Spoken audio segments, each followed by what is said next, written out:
ஜெயலலிதாவின் அண்ணன் மகள் ஜே. தீபா தான் எங்கள் சின்னம்மா என்றும் அவர்தான் கட்சியை தலைமையேற்று நடத்த வேண்டும் என்றும் அதிமுகவினர் போர்க்குரல் கொடுத்து வருகின்றனர்.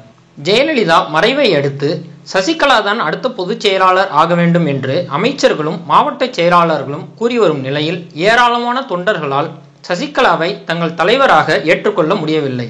இதைத் தொடர்ந்து பல்வேறு இடங்களில் சசிகலாவின் போஸ்டர்களை கிழித்தும் போஸ்டரின் மேல் சாணி அடித்தும் தங்கள் எதிர்ப்பை தெரிவித்து வருகின்றனர். சசிகலாவை எதிர்க்கும் ஒரு பகுதியினர் ஜெயலலிதாவின் அண்ணன் மகள் தீபாவை கட்சி தலைவராக்க ஆதரவு திரட்டி வருகின்றனர். சேலம் நகரில் 44வது வார்டைச் சேர்ந்த அதிமுகவினர் சின்னம்மா தீபா பேரவை என்னும் அமைப்பை தொடங்கியுள்ளனர். சேலத்தில் உள்ள 60 வார்டுகளைச் சேர்ந்த தொண்டர்களையும் இதில் இணைக்கும் பணியை செய்து வருவதாக கூறுகின்றனர்.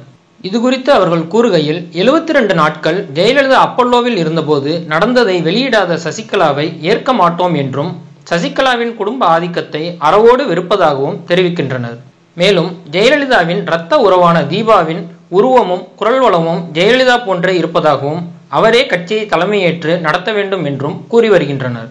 ஜெயலலிதா மரணத்தின் உண்மையான காரணத்தை வெளியிட வேண்டும் என்று போராடும் தீபா தன்னால் மட்டுமே தனது அத்தையின் இடத்தை நிரப்ப முடியும் என்றும் கூறி வருகிறார். தீபாவின் இந்த துணிச்சலான நடவடிக்கைகளை பாராட்டும் தொண்டர்கள், எம்ஜிஆர் உடல்நலமில்லாமல் இருந்தபோது வெளிநாடு அழைத்து சென்று சிகிச்சை அளிக்கப்பட்டதைப் போல ஜெயலலிதாவை ஏன் வெளிநாடு அழைத்து செல்லவில்லை என்றும் சசிகலா தரப்பினரிடம் கேள்வி எழுப்புகின்றனர்.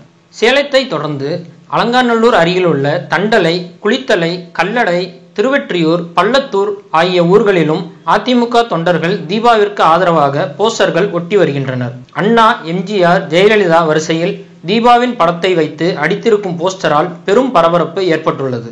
மேலும் இதுபோன்ற செய்திகளை தொடர்ந்து பெற்றிட தமிழ் ட்ரெண்டிங் சேனலை சப்ஸ்கிரைப் செய்யுங்கள். தங்கள் கருத்துக்களை கமெண்டில் பதிவிடுங்கள்.